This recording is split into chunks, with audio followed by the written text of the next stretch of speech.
Oi, pessoal do oitavo, tudo bem?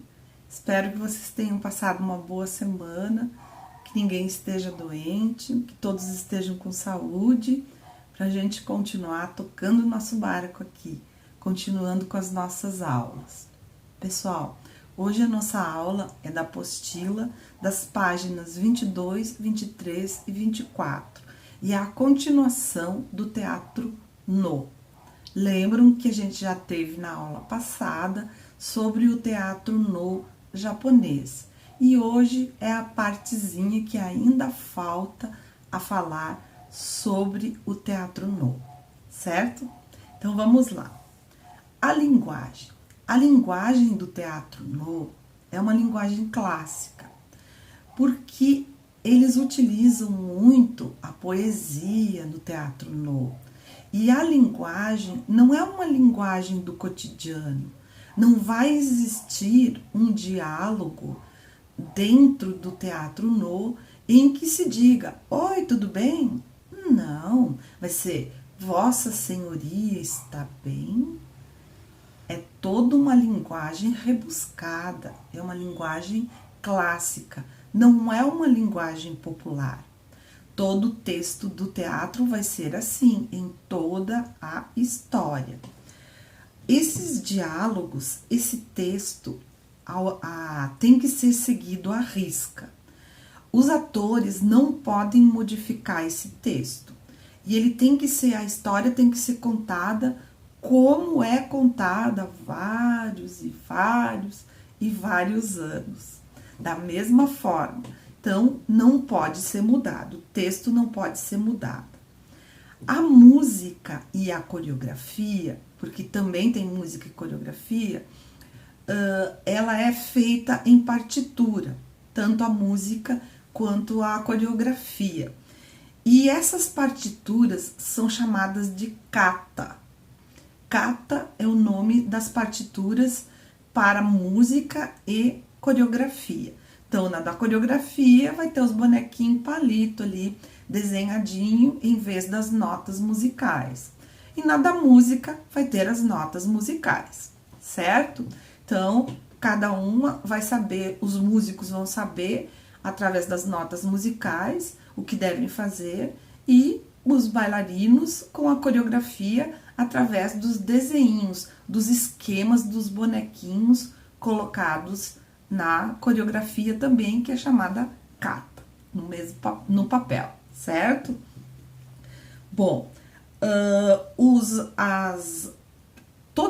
todas as técnicas de teatro, todas as maneiras de se fazer o teatro é transmitido para os novos atores por atores velhos, atores bem mais velhos. E esses atores também receberam orientação dos pais deles e assim por diante. Então é uma tradição, vem passando de geração em geração. E cada movimento do teatro, ele não pode ser mudado. Por exemplo, se existe um movimento de um arqueiro que vai soltar uma flecha, vai ter sempre que ser feito da mesma forma. Não tem como um ator modificar isso aí. Então, desde o tempo do bisavô dele, até o avô dele, até o tempo dele, a cena é a mesma, não pode ser mudada, certo? Existe um movimento chamado shiori. O shiori é o movimento que vai demonstrar que a pessoa está triste ou está chorando. E esse movimento, como ele trabalha com as emoções, ele é muito valorizado pelos japoneses.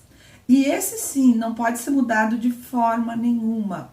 Tem que seguir sempre do mesmo jeito, quando o ator leva a mão para os olhos, quando seca os olhos, tudo da mesma forma, certo? Para caminhar, eles não caminham como os atores normais. Eles caminham sem erguer os pés. Eles caminham muito lentamente e deslizando os pés. Tanto que eles usam meias, eles não usam sapatos. para ter essa espécie de caminhada aí, para não dar problema de ser modificado o movimento. Então, eles caminham sem erguer os pés, vão só deslizando os pés com as meias, tá? Os alunos são treinados por um mestre. Esse mestre aí pega esse aluninho desde criança, desde pequenininho. E aí ele vai treinando, até que ele chegue ao ponto em que o mestre diga, agora ele está pronto para ser um ator. Agora ele vai ser um ator. Então, aí sim ele começa a ser apresentado para os atores do grupo e depois começam os ensaios, para depois ele fazer a sua primeira apresentação. Mas sempre todo ator tem seu mestre. Vai ter o seu mestre que vai ensinar todos os movimentos como devem ser feitos. Nada muda nesse teatro. E a gente daí fica se perguntando assim, mas será que não é muito monótono assistir um teatro que sempre é igual, que sempre é o mesmo, os movimentos são os mesmos, a música é a mesma, tudo é igual, eles não podem modificar nada. Mas aí vem o que os japoneses têm muito, que é o apego à tradição. Ao mesmo tempo em que o teatro pode se tornar monótono, ele consegue manter uma tradição, que é a tradição do teatro no. E essa tradição não se perde, porque vem passando de geração em geração. E é isso que os japoneses valorizam, a tradição. Eles supervalorizam a tradição. Isso é muito importante para eles. Em tudo, inclusive naquela... Quando eles vão tomar chá, na cerimônia do chá, tem todo um cerimonial específico para o chá ser tomado. E leva um determinado tempo. E isso eles preservam até hoje. Não é modificado. Obviamente que não se usa isso no dia a dia, mas em circunstâncias especiais é utilizada a tradição do chá, a cerimônia do chá, certo?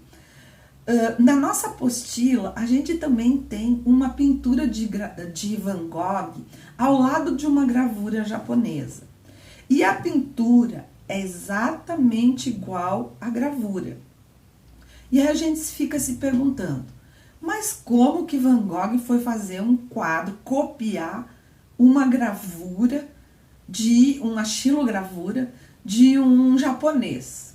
Mas acontece o seguinte, o Van Gogh, ele prezava muito pelas tradições. O pai dele era pastor evangélico e para eles as tradições são muito importantes. Então, ele gostava muito dos japoneses, do povo japonês.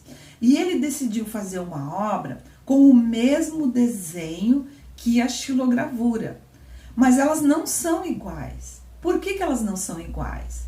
O material é diferente, uma é uma xilogravura e a outra é uma pintura em tela. Então, ele vai utilizar pincéis, ele vai utilizar tela, ele vai utilizar tinta óleo, ele vai utilizar o solvente, ele vai utilizar o verniz no final, que isso não é utilizado na xilogravura.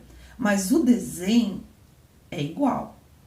As cores também, só que o Van Gogh, ele gostava muito das tonalidades de amarelo, de azuis, então ele enriquece o trabalho colocando as características das tonalidades que ele usa, que ele utiliza, que ele gosta de utilizar nos trabalhos dele. Esse é o estilo dele, certo?